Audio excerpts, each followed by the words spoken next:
welcome to MHL's podcast. I'm Alice. And I'm Andy.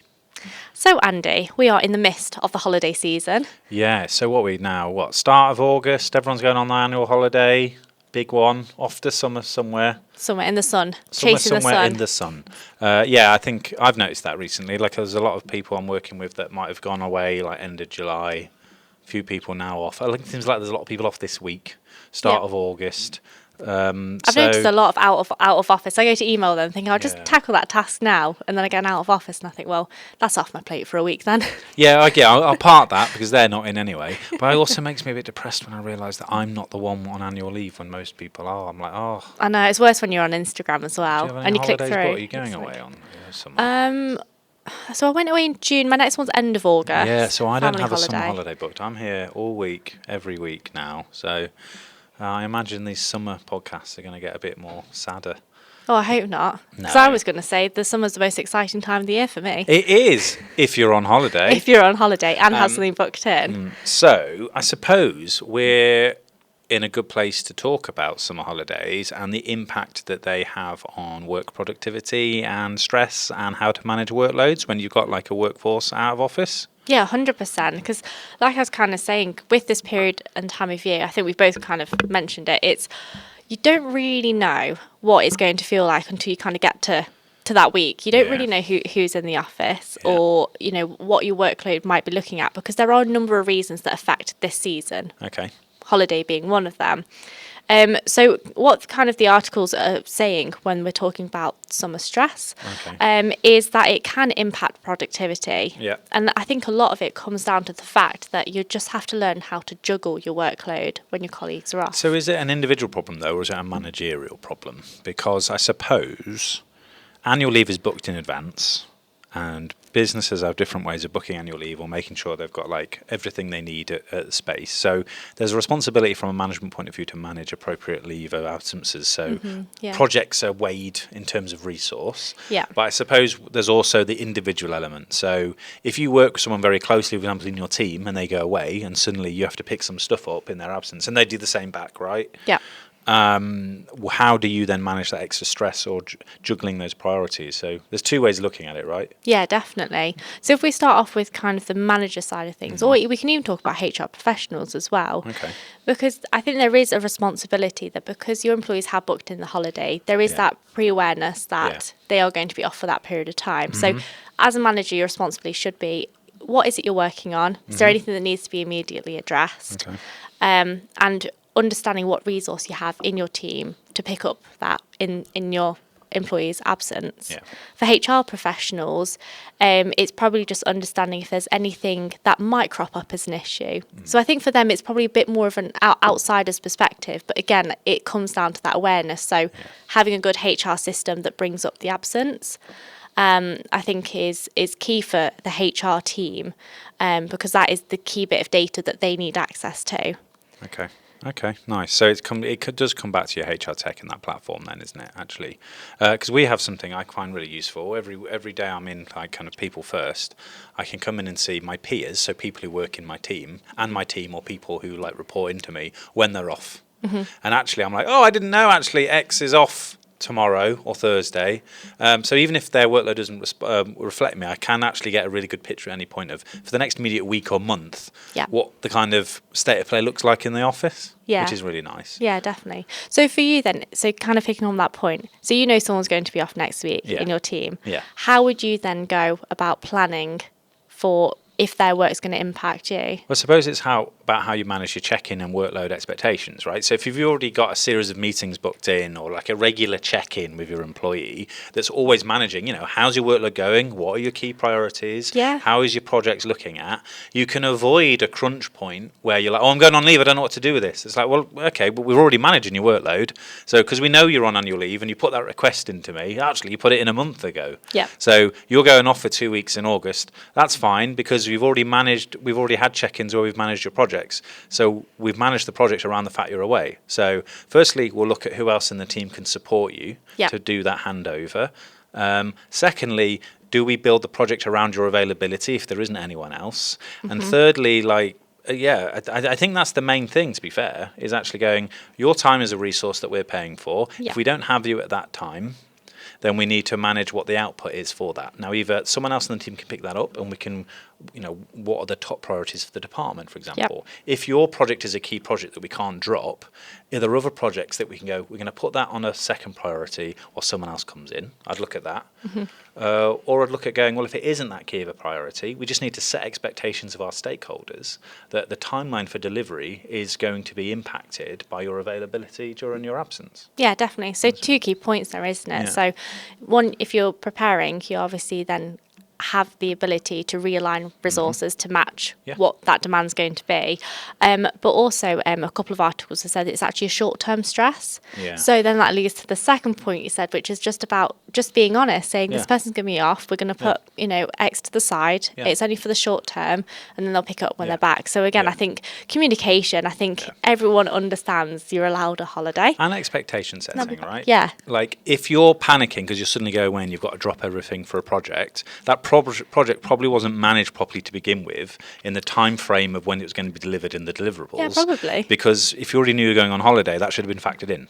Yeah. So actually, just setting expectations of when something should be delivered in a realistic timeline helps avoid that if you're already aware of an absence. Now, if it's an unexpected absence, that's different. Definitely, and you can obviously understand if you've got like a family emergency or you have to go away for something that wasn't predicted, that does add stress. And then that is a personal thing we have to manage because these things happen, right? Yeah, 100%.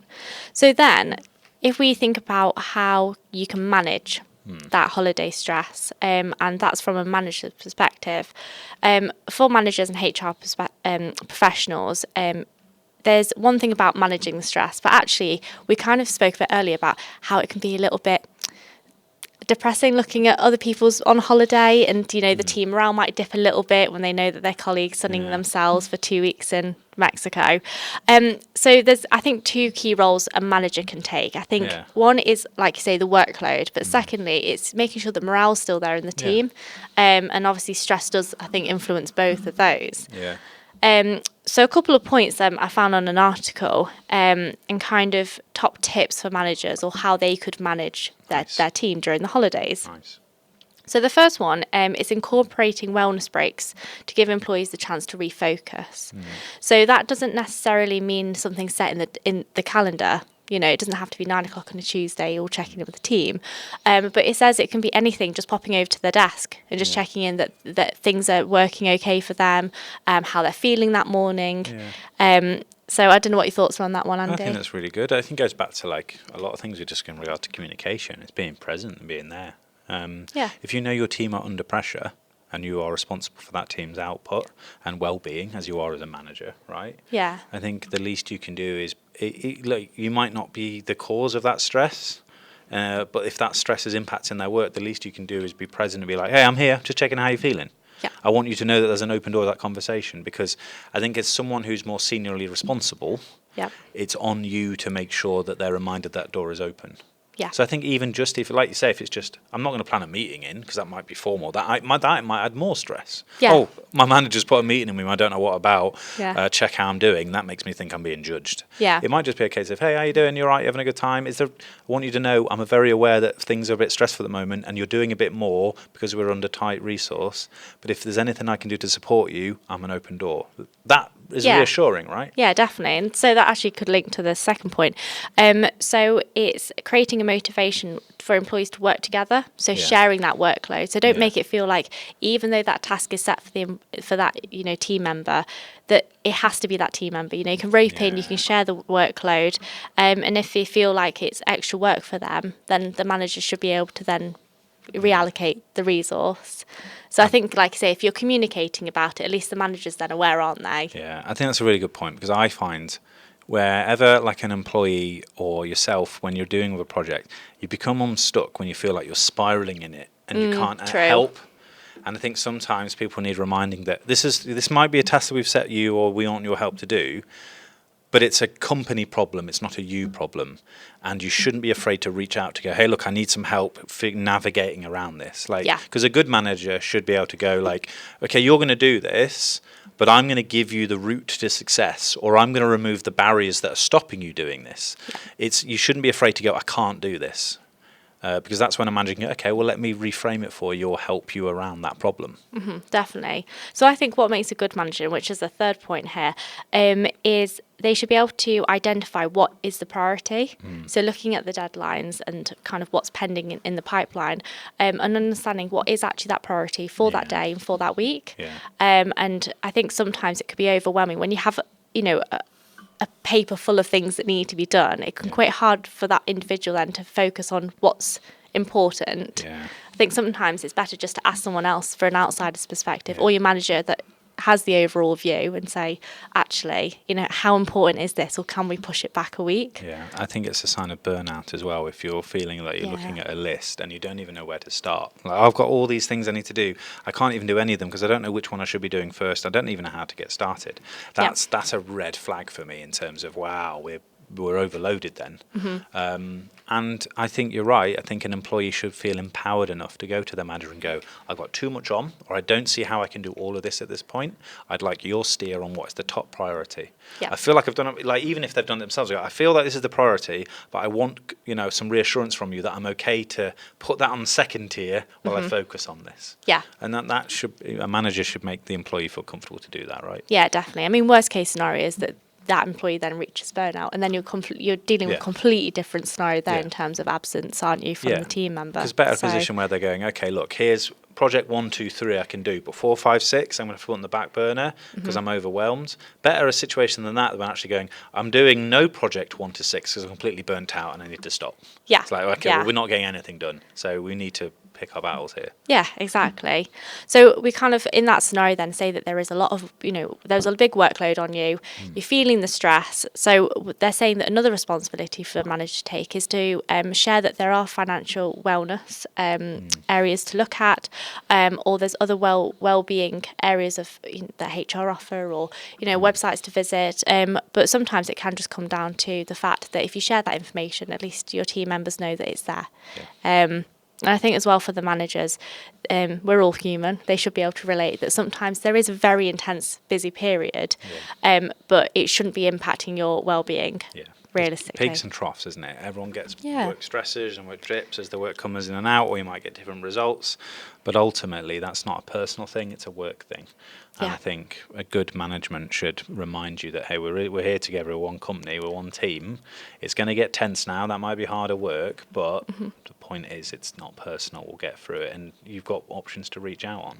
Yeah, definitely. You shouldn't isolate yourself, you shouldn't silo yourself a project, because then you start feeling like you're the failure or you're getting judged, and that's not a healthy way to look at it, is it? No, not at all. I think that well-being and health definitely be a priority when it comes to that. So and reach out. You touched support. at some other stuff as well, like actually incentives. Do you have an employee support program, like employee mental health program, like employee mental health first aiders, which we have here? Yeah. Do you have employee packages or welfare packages where people can go and call people up, or talk to people, or seek advice for free, even though that comes from like a medical point or if it comes from a psychological point? Yeah. I think these are really, really valuable. So there are things that businesses should offer and also communicate are available, because some people won't know they are. No, definitely. But employee assistance programs are amazing, right? Because we all suffer burnout, stress externally, outside of work. So if it's being caused in work, we should actually be addressing it. But if it's external, we should also be addressing it because it impacts work as well and other people's well-being. So just be reminding people those things are available is important. Definitely. And having them, I think, easy access as well. I think for managers, knowing where they can get that information to pass on to their employees is just as important as having the programs available in the first place. Yeah.